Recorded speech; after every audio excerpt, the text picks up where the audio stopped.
ഇതിഹാസങ്ങളെ നിർദ്ദയം വെട്ടുന്ന ഇന്ത്യൻ ക്രിക്കറ്റിൽ അക്ഷരാർത്ഥത്തിൽ ഒരു അഗ്നിപരീക്ഷണമാണ് രോഹിത് കോഹ്ലി നേരിടേണ്ടത്.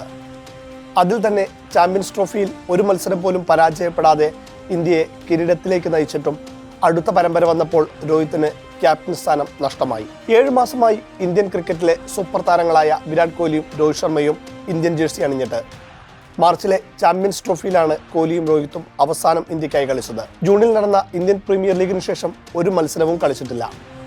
3.5 മാസത്തെ ഇടവേളയ്ക്ക് ശേഷം ഗ്രൗണ്ടിലിറങ്ങുന്ന സൂപ്പർ താരങ്ങൾ നെറ്റ്സിൽ ഏറെ സമയം ചിലവഴിച്ചാണ് പെർത്തിൽ നടക്കുന്ന ആദ്യ ഏകദിനത്തിനിറങ്ങുന്നത്.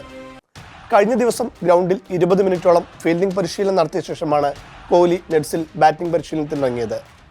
ഹർഷിത് റാണ, അർഷ്ദീപ് സിംഗ് എന്നിവർക്കൊപ്പം ഓസ്ട്രേലിയയിലെ പ്രാദേശിക ബൗളർമാരെയും കോഹ്ലി നെറ്റ്സിൽ നേരിട്ടു. ഓസ്ട്രേലിയക്കെതിരായ മികച്ച റെക്കോർഡാണ് ഇരുവരുടെയും ആത്മവിശ്വാസം. ഓസ്ട്രേലിയക്കെതിരെ ഏറ്റവും കൂടുതൽ റൺസ് നേടിയ ഇന്ത്യൻ താരങ്ങളിൽ രണ്ടാമതുണ്ട് കോഹ്ലി.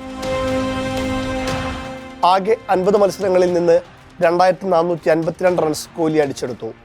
ഇതിൽ 9 സെഞ്ചുറിയും 15 അർദ്ധ സെഞ്ചുറികളുമുണ്ട്.